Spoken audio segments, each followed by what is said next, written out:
So we've gone a little bit behind because I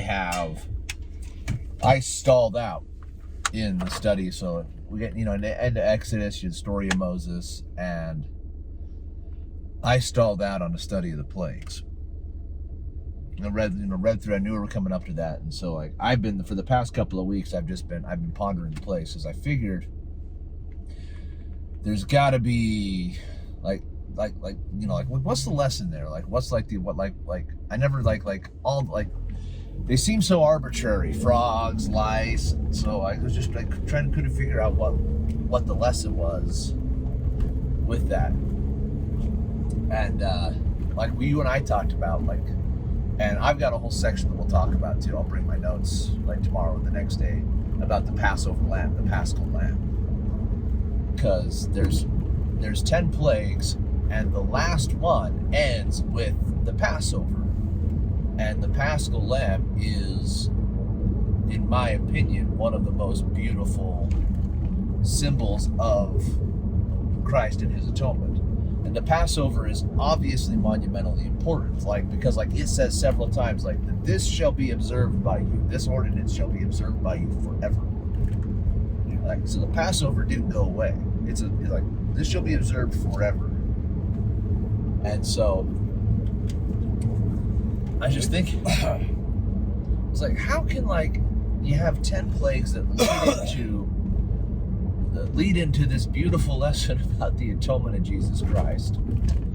And I need to find my feasts and festivals notes. They all mean something. Yeah, and took a whole class on feasts and festivals from Patrick Dane. Yeah, it's got I was that. They all mean something. That was my logic. The big one. Every Jewish feast and festival means something. They all coordinate with something. Right. All right, there's a feast and festival that coordinates with the restorations, the Jubilee or something like that. The trumpets. The Feast of the Trumpets, yeah. When Joseph Smith pulled the lights out of the hill, the Feast of the Trumpets was going on at the same time. Yeah, they all mean something. They all line up perfectly. Hold on, I got to turn on the AC for a second. Sorry.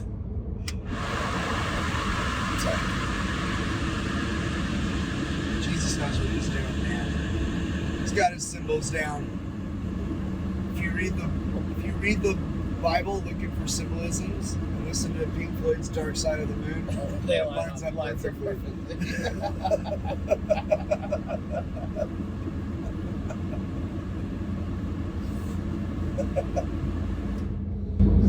So the other thing about that thought is about a year or two ago, I did a deep dive into the Passover.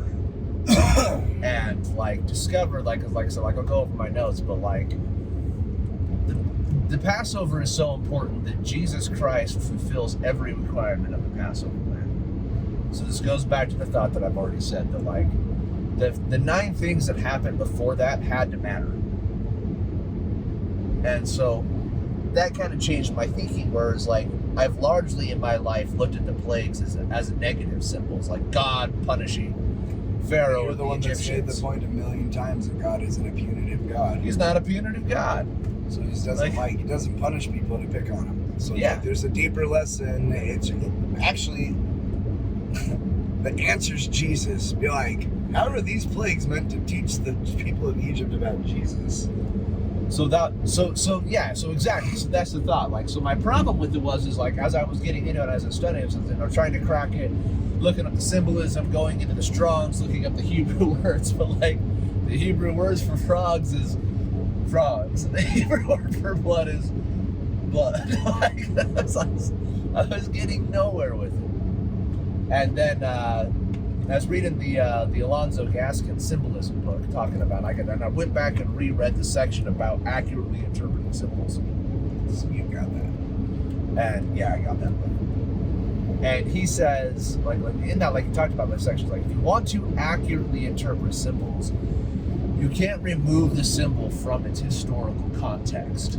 You have to understand the historical context of what's happening. So if God is using a symbol to talk to somebody, what the symbol represents now is not relevant, or what the symbol represents to a different group of people is not relevant. He's using that symbol to communicate to the person he's trying to talk to at that time, at that moment. So I was studying it, trying to figure out, like, from the Hebrew perspective, what these symbols represent and what the lessons were.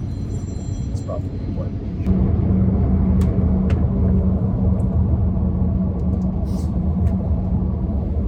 So I wasn't getting anywhere trying to study it from the Hebrew perspective, and then the thought occurred to me that it's not the Hebrews that he's trying to teach with the plagues. It's the Egyptians. It's Pharaoh. God is trying to communicate to Pharaoh who he is and what his power is. So Pharaoh's obviously thick-headed in getting the message, which seems crazy to people now, but again, think of the context. Like, if you were born and your entire life, everybody that you ever met told you you were the living God on earth. Yeah. And then you're the county seat, man. Like, you're the power. Like, Egypt is the regional power. Right. Like, not maybe even one of the world powers at this point. One of the world powers, if not the world power, yeah. But, like, certainly, like, the most powerful nation in the region, right? And so, like, a representative of your slaves comes to you and says, and the other thing is, like, polytheism, you know what I mean? Like, right now, it's largely Christians reading this story that have embraced the idea of one God. Right. And we've studied, like, Greek history and all that, but, like, in Egypt, it's polytheism. The pharaohs come, the slaves come and say, "My God says, let us go." Yeah. Well, be like, my 1,400 gods say no. Your puny God would be like, your 1,400 God, of which I am the top, right, says no. Yeah. You're our slaves. Who's your God? Yeah. And Moses and Aaron hang their heads and be like, sadly, you're about to find out. Right? And so, like, I grabbed onto those two ideas. One, that Pharaoh is God's child, and that God is trying to teach him, and God is trying to bring him to him, because that's what Heavenly Father does. My work and my glory is to bring to pass the immortality and eternal life of men, all of man, which means all mankind, all men. So the Egyptians, he loves the Egyptians, and he loves Pharaoh as much as he loves the Hebrews. So he's trying to save them too, if he can. So he's talking, so, like, I grabbed onto that. It's like, okay, he's talking to Pharaoh. So then I started studying the symbols. So then I went into the plagues from an Egyptian perspective. Turns out all of them mean something really cool. So it starts with, and then the important thing is that there's 10 plagues. So 10 is a Hebrew symbol because in the number 10 has a symbolic meaning of completeness, but completeness of a thing. So, like, God is teaching Pharaoh who he is, that he is God, right? And that's the same lesson he's teaching to the Jews, because it's like I am Jehovah, I exist, I am God. And so there's 10 plagues because he's teaching. Who are you? I'm that. I am. Yeah, I am. I exist, right? So it's like, so that's the lesson he's teaching. I am God. Like, and so with 10 plagues, he completely teaches the lesson. He's teaching the lesson in its fullness. So the first plague is Moses, like, blood. Turns the Nile into blood. It turns all the water into blood. The Nile, and then all the Egyptian beagles come out for a party. Well, the Nile is a massively important object and symbol to the Egyptians, right? The Nile is the source. It's like the source of all life. It's the source of all life. That's it, though. Yeah. It's a swath of blue that cuts through a desert land, providing life to all around it. But I mean, outside of that, it's not a big deal. It's the source. So the Nile is the source of all life, and blood is the symbol of life. Like, and blood is the symbol of life, so much so that even though they didn't understand the circulatory system, in the afterlife, Osiris weighed your heart on the scales of judgment to decide whether or not you made it into the afterlife. Like, The heart went into its own canoptic jar. So yeah, so like blood, blood is the symbol of life. The Nile is the source of life. So God, again, the Egypts didn't understand the circulatory system, but they mummified. Like they knew what blood was. They knew it. Yeah, like they recognized blood as the source of life. They're dead. You know what I mean? Yeah. Like they knew that when you lost too much blood, you stopped living. Like, so by turning the Nile into the symbol of life, he's teaching them that I can give you everlasting life. Like I have complete power over life. I can offer you everlasting life. I can turn all of the water in the land into the source of life. I have unlimited life to offer you. Right? But he's like, is he teaching them that he can bring life but also take the source of life away? No, he's teaching them that he can give life. He is the source of life. He's also doing it by taking away like the water that actually provides the life. Yeah, like I'm not claiming to have the end all so be all. So it's kind of like a yes. Yeah. Yeah. You see what I mean? Yeah. But like dualism. And then this gets back to interpretation versus application. Like, in order to accurately interpret a parable or a symbol, you have to put it in its historical context and come up with what the actual interpretation of it was. From the interpretation, you can derive many applications and different lessons and different ways that it could possibly apply. So, yeah, sure, yeah, like absolutely. Like I said, like I'm not claiming to have the end all be all here. These are just like I've been thinking about it and studying and pondering it for 2 weeks. And this is what I've got that I think is cool. This is how I think it applies. So plague number 2 is frogs, right? But frogs come out. Frogs cover everything. They're in their beds. They're in their ovens. Like what had to have been millions and millions of frogs. What's for dinner tonight, ribbit? Yeah. They went real French. Frogs represent fertility and renewal to the Egyptians. Where does this come from? I've done research and study, and I read the past couple of weeks. I've read many papers on Egyptian symbology. So that information's out there. Like, yeah, the information is findable. It's like they're Google searches away, and then like are they interpretations of what do you call them? Do they call their hieroglyphs? Yeah, like hieroglyphics. Like so for instance, like the goddess Heket is represented with a frog head, and she's the goddess of fertility. I gotcha. So Heket. Heket. Yes. And she's represented with a frog head, the goddess of fertility. So frogs they symbolize fertility, they symbolize renewal to the Egyptians. So the first Osiris again? I don't remember Osiris. Osiris isn't like and then that's an interesting thing because I've read a few biblical like Christian papers trying to say that each one of the plagues was God tearing down one of the Egyptian gods. And that's a stretch. That's not universally applicable. There's several of the plagues that absolutely specifically target specific and very important Egyptian gods, but it's not a universal thing that can be applied. Yeah. So like every one that I read where they were trying to apply a specific Egyptian god, it didn't fit all 10. I felt like there were some of them that really had to stretch on. Yeah. So in my opinion, that's not what like you can feel when they're stretching too. It either tastes good or it feels like butter spread over too much bread. Yeah, like it's just thin. Yeah, exactly. So for me, like first thing God teaches Pharaoh is the first thing he teaches us. I can offer you everlasting life. Then frogs come out. Everlasting. It's like I can offer you everlasting posterity, everlasting renewal. That's the Abrahamic covenant.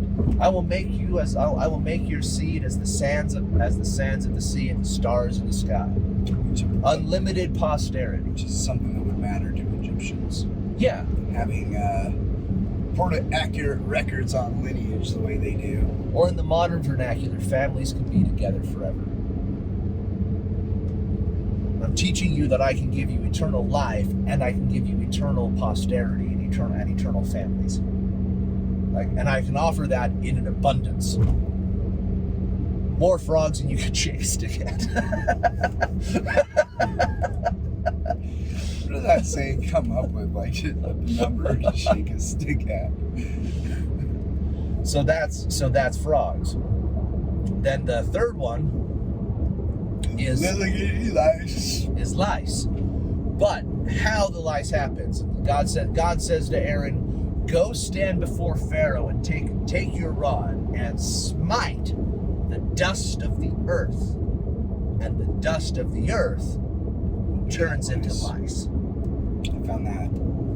So God is saying, and so like, and the Egyptian god Jeb is the god of the earth. But like with this, to me, Jeb, G-E-B, Jeb, I don't know. I was gonna say Jeb forever, no matter what it is. I can tell you that. Yeah, I like the idea of just overall wearing God that controls what? The earth. Yeah, man. Yeah. Won't forget that one anytime soon. So by smiting the dust, like, and think about lice. Like, lice get all over you. You itch constantly. You cannot forget. There's not a point where you have lice where you're like, oh, do I have lice? Right. Like, it's like Dimitri Martin's stand-up. You're like, the easiest way to remember things that are it's like, yeah, like, things that are inside you. You never forget. Never forget those things. Yeah. Where's that knife? Oh yes. Oh yes, there it is. It's in my arm. Where did that knife? So plagues that are super easy to remember. Lice. The ones that are like on you. So the dust of the earth. By smiting the dust of the earth, like, God is telling Pharaoh, like, I am the God of this earth.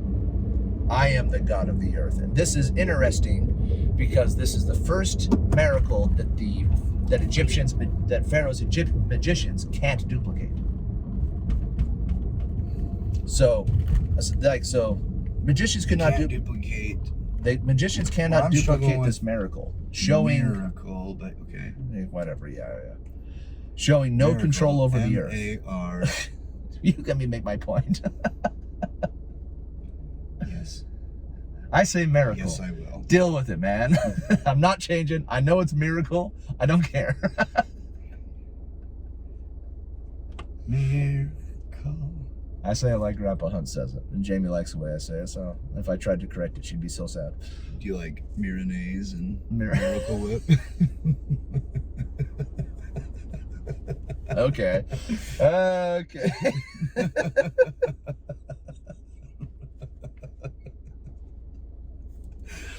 All right, that's fine. We are now ready for your point. I had to redeem myself from that ridiculous joke I told right when I got in the car. It was terrible stuff.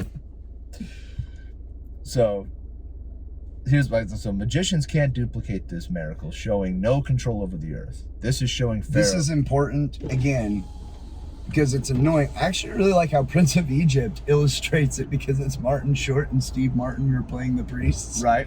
And they have gravitas. But like, every time that Moses and Aaron do something really cool, the priests reproduce it. Up until they're like, well, they got us stumped. We can't smite the earth and turn it to bugs. Yeah, yeah. Yep, you got us. They got us. And furthermore, they had the lice themselves. And so that made me think about Satan. Like, first of all, this is showing Pharaoh that God is all powerful, and then that Satan can offer up cheap imitations of life and cheap imitations of what sex is and what sex is supposed to be. Of what everything is. And for how we should live and how we should exercise our creative power, right? But God is the God of creation, and Satan can't create. He can only imitate or corrupt. So the dust of the earth obeys God and no one else. So yeah, with life and with sex and with fraud, like Satan can create cheap imitations of that. But when it comes to creation, when it comes to creative power, like, the dust of the earth obeys God. Yeah. Here's where the line is in the sand. When I say move, the dust of the earth moves. I am the God of the earth. And here, we'll pick this up on the drive home. So we left off on lice. So, like we said, lice is interesting in the progression of the story because the Trees couldn't replicate it. So where we left off is that the dust listens to God, not the false imitation. Satan can imitate, not actually create. Not actually create, yeah. He creates nothing. So that brings on flies. Flies are interesting because flies... So there's a couple of different possible interpretations on flies, okay? Because flies they were used in jewelry and in amulets and stuff like that, and they were amulets of protection that they gave, fly amulets. And so Interesting. So like they represented protection on one hand, right? And then Pharaoh would give out medals, like fly medals, to soldiers that did great feats of battle to show great loyalty. So once again, like protection and persistence, right? Like a soldier that never gave up. So like on one hand, they kind of symbolize like protection and persistence. On the other hand, the god of creation, Khepri, is so he's the god of creation, the movement of the sun, the god of rebirth. He was always represented with the head of a fly. So on another hand, you could make an argument that flies symbolically represent creation. Okay. So with the flies, God is showing. For me, I like the protection angle on it. So for soldiers, so God is saying to Pharaoh, I can offer unlimited protection. Once again, millions of flies cover the whole land. And they're very specific about that. Be like, instead of the ground, flies. You know how you normally look at the ground and you're like, that's where my feet go. It's covered in flies. It's covered in flies. It's all black, covered in flies. So like unlimited protection, right? And also, I think it's protection for me because this is the first plague to only afflict the Egyptians, making it very clear who the God was didn't get protecting. lice? No, they didn't get flies. They didn't get flies. The blood and water affected everybody. I'm the God that offers unlimited life to everybody. The frogs affected everybody. I offer eternal lives and progression, children to everybody. I am the God of all the earth. That affected everybody. That's everybody. The flies are protection, and I'm going to go ahead and make it very clear to Pharaoh who I'm protecting. I offer unlimited protection. It's going to affect you, and it's not going to affect them. Right. You guys are going to be fly-bellied sneeches? They're not. So then cattle. Cattle is a super, super interesting one. Because I think cattle is directly and inseparably connected to the goddess Hathor, who is the goddess Hathor, Hathor. She's the mother of Ra. She's depending on the time, she's either the mother or the daughter of Ra, right? So she gives birth to Ra every morning, and she's the protector. She's also the protector of Ra. So like, she's the cow because like the cow is the nurturing, like your milk, your food, your like the skins they used and like the leather and everything like that. Like they used every part of the cow, right? So cows were very sacred to them. And so that's also interesting because that makes the point. And also, if you go back to Joseph, makes the point we were talking about earlier, which is like God communicates to people in the language that they speak. He's trying to teach Pharaoh, so he's talking to Pharaoh in his own language. So Hathor's a goddess of love and protection. I got in my notes. She represented motherly love, and she represented love and intimacy. People seeking a companion prayed to her. So like it's familiar love, intimate love.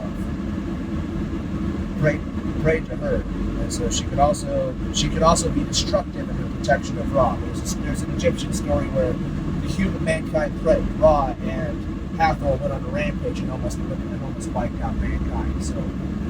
And like that time when Wolverine got his memory back from Weapon X. Yeah, bad. So nurturing in the fact the same way that a mother is, mother can be Mother Bear. So and since she's also associated with the coming of night, she could also be associated with death. So anyone who knows their mother knows that they're like the ultimate source of soothing. We can quickly turn to something as terrible as an army with banners. Yeah. So there's the duality to her of protection and destruction. She can offer ultimate protection or ultimate destruction, right? And so think about that. This gives added weight to Joseph's interpretation of Pharaoh's dream. Pharaoh sees the 7 cattle coming out of the Nile. The Nile is the source of life. The cattle represent heaven. So first it's fat cows, right? And then it's skinny cows that come and consume the other ones. So that's showing that God takes us where we are, that he tries to communicate in some ways we'll understand. That Joseph's interpretation of that dream was dead accurate. And that it's kind of funny that none of Pharaoh's priests got that. It's dead accurate after the manner of the Egyptians. After the manner of the Egyptians. Yeah, like this little Hebrew kid didn't he didn't drop some House of Israel knowledge on him. Yeah. He dropped some deep Egyptian lore. Yeah. Be like, how's this little boy know that? He doesn't. He hasn't studied our halls. He doesn't know this deep, intimate stuff. The only way he can know this is God told him. So Joseph would have been like, well, the cows are half also all the Egyptians would have been like, Joseph Smith, right? How could Joseph of Egypt interpreted those dreams without the help of God? He couldn't. How could Joseph of Sharon, Vermont, wrote the Book of Mormon with his mean education without the help of God? Narrow it down even further. How could Joseph of Vermont written an in-depth, detailed, and completely accurate way husbandry of olive trees? Yeah, right. An ancient husbandry manual for olive trees, which do not grow in America. That's completely accurate in olive tree husbandry. I'm not positive that statement is true, but I do not believe that the olive tree grows naturally here, and certainly nowhere on the East Coast. They weren't in Vermont. Not a lot of olive trees in Vermont. So yeah, so for me, the cattle. Right. You know why the Book of Mormon's true? Jacob 5. Jacob 5. Yeah.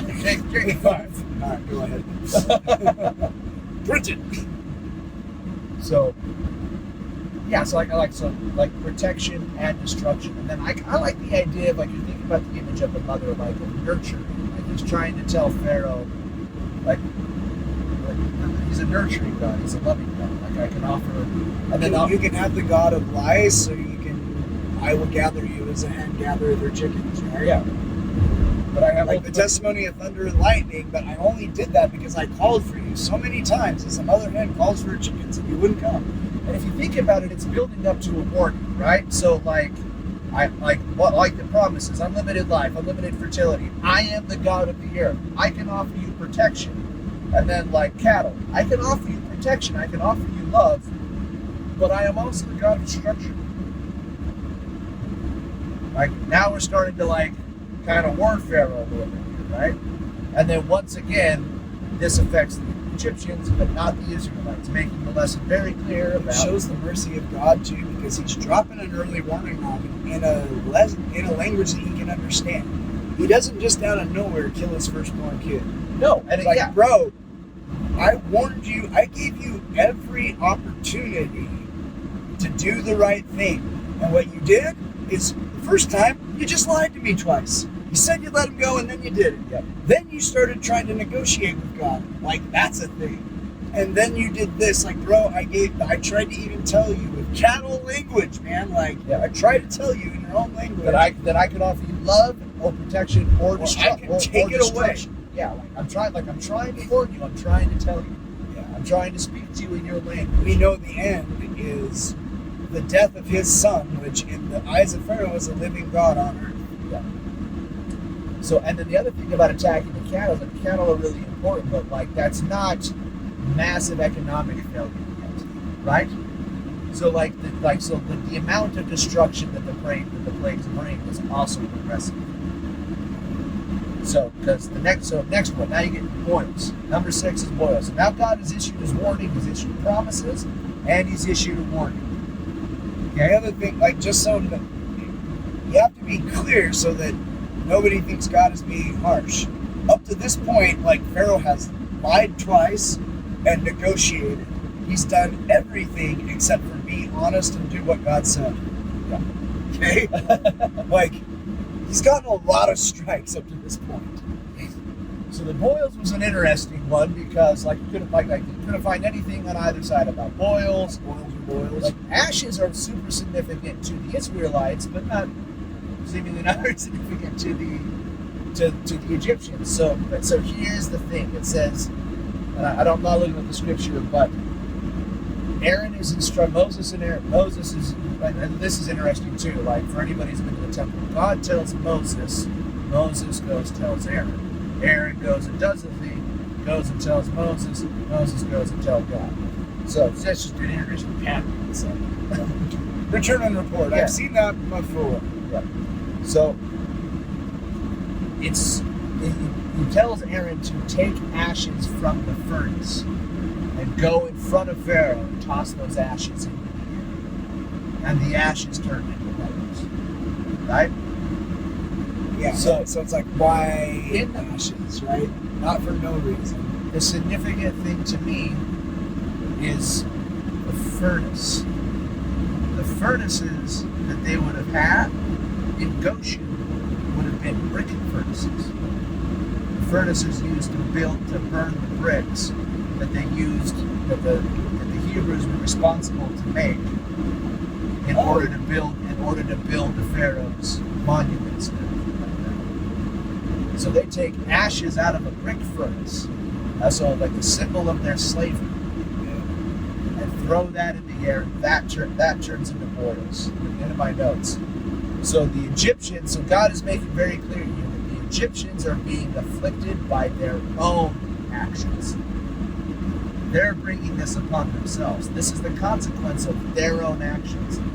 It's the ashes of the brick furnace that turn into boils. So, like the literal product of your slaves. Yes. So the Egyptians, and again, like when you know the Pharaoh's story, the first thing that he did was like, not only am I not going to let them go, I'm going to make them gather straw, and they better produce as much bricks. They better produce as many bricks. So they're being directly punished by their own actions and their own sins. The Egyptians are being punished by their own actions and choices.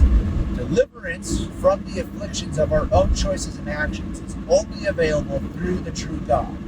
Interestingly, Pharaoh's magicians can't even stand before Moses at this point because of the furnace. Showing Satan can't and won't deliver us from the consequences of our actions. He is powerless to stop justice. Not only that, but he abandons them completely. Completely. Like, those priests are suffering, popping boils in a room all by themselves. Satan is nowhere to be found. He's not there helping them. He ain't there licking their wounds, not giving them support. He abandoned them. So that's what this was to me. It's like they're being like you're being afflicted, and this is just God telling Pharaoh, like, you're doing this to yourself. I'm not doing this to you. You are suffering the consequences of your own choices. This goes back to what I always say about the punitive God. God doesn't walk away from us. God doesn't punish us. We remove his ability to bless us. Yeah, we put this petulance on him. Right? He didn't follow his commandments, so now he made my life hard. And be like, no, you didn't follow the commandments, so you made your own life hard. You can't hear, how many times did you tell us? Somebody at conference referenced how many times in the scriptures that he says, come unto me. Remember that? It's like almost every time that he talks, he's saying, come to me. Yeah. Let me protect you. My favorite being like, I'm literally standing on the other end of the door knocking, and you just have to open it. So once again, I love the fiery serpents, right? Like, look at the stick. Like, I'm not asking for a big thing. I'm asking for a 45-degree rotation of your neck. Yeah. And once again, like, I love the progression. Like, this is what I can offer you. This is what I can promise you. I am the God of all the earth. I can protect you. And what is happening to you is because of you. It's your own choices. So this is the message to Pharaoh. Then fiery hell, right? Hell falls from the sky and lights on fire when it hits the ground. So to the Egyptians, fire represented superiority and control.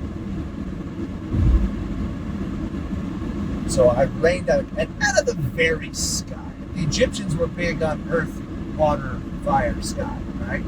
Like the natural elements. So like superiority. Like Earth, Wind, and Fire.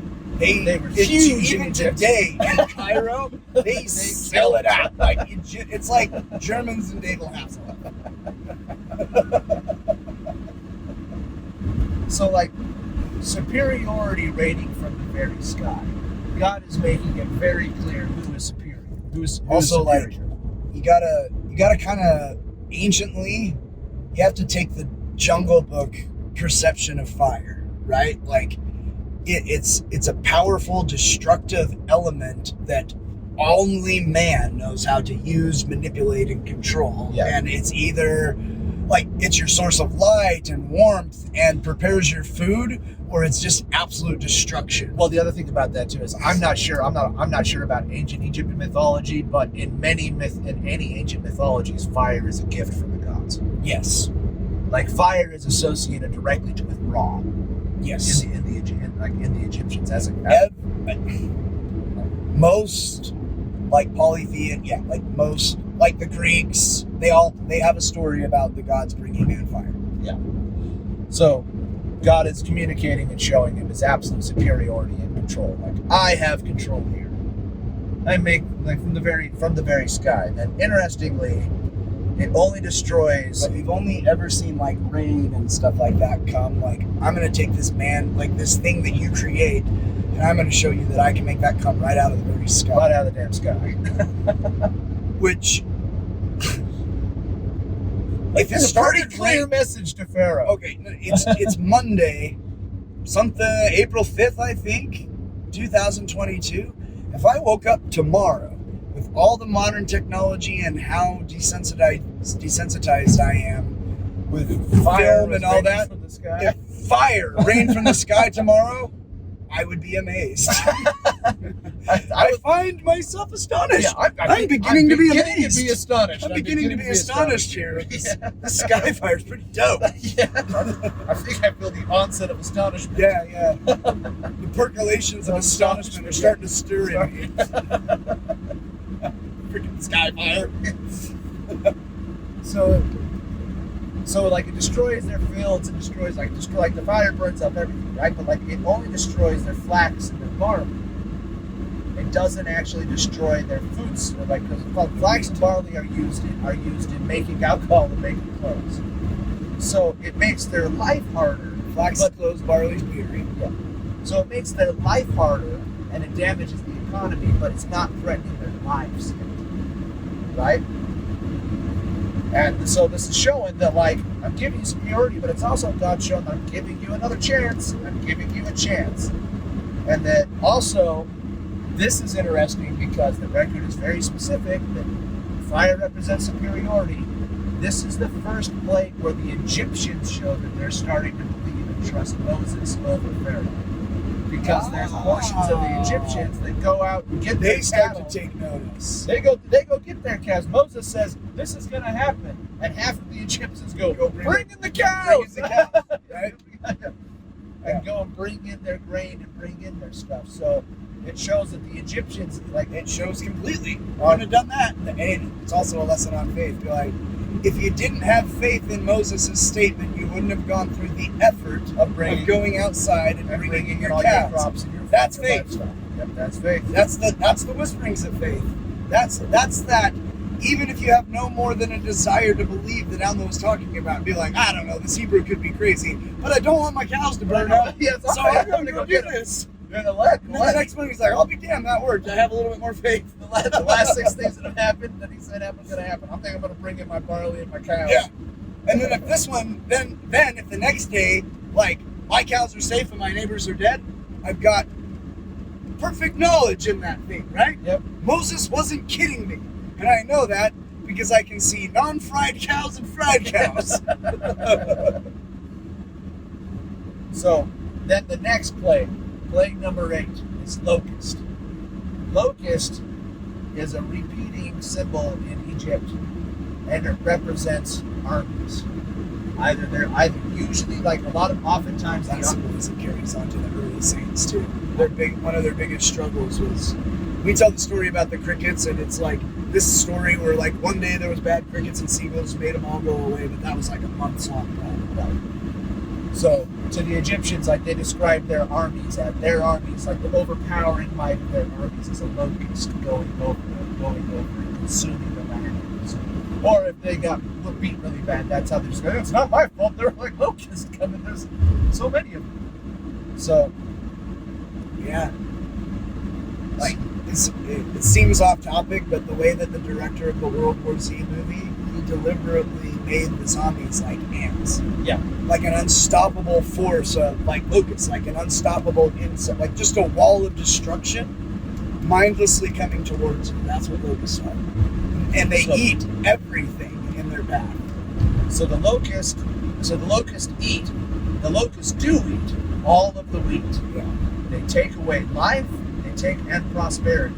And interesting, like this is another thought that occurred to me. Wheat is what God gave to Egypt to give it power and wealth with Joseph. Yes.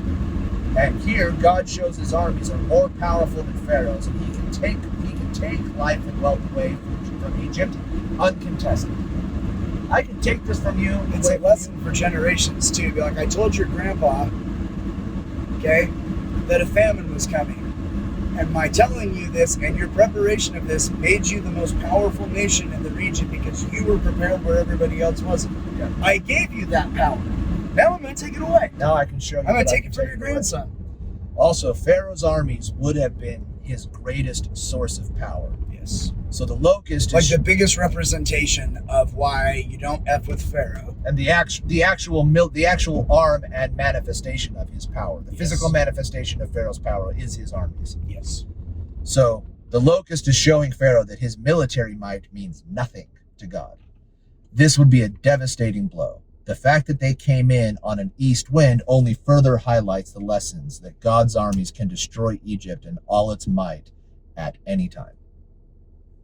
Like, my armies are more powerful than your armies, and an east wind blows it. And the east wind represents destructive to Arab cultures because they sit here with the Mediterranean on the west and the Sahara Desert on the east. So East wind. Life comes from the water. East Death wind comes from the sand. East wind bad. Yeah. Have you seen Hidalgo? We're in Arizona. Let's Haboobs. Haboobs. We finally gotta say haboob. At last. So so this is like the last blow to Pharaoh, like to Pharaoh's power structure, right? I've shown you who I am. I've shown you what I can do. I've shown you my promises. I've made it very clear that this is your own fault. And now I've made everything that you think made you strong and showed you that it doesn't. And showed you that I'm more powerful than you all in this. of it. And like you said, destroying like that, this like you think you're a god, and I'm showing you that I am God. I've gone and shown you that by every pillar of your power. In your language, using your symbolisms. Again, the difference between teaching the gospel so that it can be understood or teaching the gospel so that there's no way that it can be misunderstood. Right. He's like, Pharaoh, I'm giving you every opportunity here, okay? Yeah. I'm teaching you in your language. I'm not giving you one chance or two chances or three chances. I'm giving you 9. Yeah, and Plague 9 is the ultimate one. Yes. Because Plague 9 is, 3 days of darkness, right? Yes, and again, the opportunity to get out of Plague 9. Plague 9 is not a foregone conclusion had he marked his door in the manner that was told. No. Is that not true? No, Plague 9 is darkness. You've got to destroy it. Oh, you're right. My bad. Plague 9 is 3 days of darkness, and a darkness that you could feel, and a darkness that made it impossible for the Egyptians to have light. The Israelites had light, the Egyptians did not. Darkness to the Egyptians represented danger and death. He could not have communicated more clearly to him Bad stuff's coming. what was coming. You're all in danger. The danger involves death. It blocked out the sun and all light, showing God's power over the most powerful and revered of the Egyptian gods, Ra. By bringing darkness, God is showing Pharaoh he is the master of death, and he can bring death upon Egypt. Yeah, iguana. Soon. So 9 is the final warning. 3 days of darkness, overpowering Ra himself. Yeah. This is it, man. Let my people go. I'm God. And then Number 10 is the destroyer. And the God that's being targeted with this is Pharaoh himself. Because like I said, it's Pharaoh's own son, who is a living God on earth. On earth, yes. I can kill your gods. And not just that, be like, you can't hide from me. Like, you could put all your armies outside of his bedchamber. It doesn't matter. And it would have affected nothing. In the morning, you'd still be dead. And so here's my notes as I got this. And so you have the destroying angel that comes by. And like, so we'll stick a pin in the Passover stuff because we'll get into that separately. But at this point, I think the symbolism flips. God is no longer trying to teach Pharaoh. He has taught and warned Pharaoh over and over what would happen if he did not acknowledge his power and obey him. Now the symbolism is to teach the children of Israel and all those who would follow God about his power and the deliverance offered by God's own firstborn son and paschal lamb, Jesus Christ. Egypt's firstborn are sacrificed to the destroyer to save God's covenant people, just as God's own son was sacrificed to save us from death and hell. Israel is protected and saved from the destroyer by the blood of the Lamb, just as we are protected and saved by the Lamb of God. Like, so that's the final thing. So all of this is like, and 10 is the number of completion of 10 in Hebrew represents like a complete thing. So a complete lesson. A fully thought out thought or a lesson or So right. 10 plagues is this is a complete lesson about who God is, who Heavenly Father is, and who Christ is, and their power. It's a complete lesson about who the God of this earth is and the means he gave you to return to him. And it ends with the ultimate lesson, which is Jesus Christ and the atonement. Yeah. Like, you're saved by the blood of the Lamb. This is who I am, and ultimately, at the very end, how you are saved is your Savior. And that... Yeah, and the thing, nothing but the blood of the Lamb will do it. Like, not goat blood, not a funny snowman out front, not a nice note. And that's the 10 plagues. Yeah. All right, cool. Peace.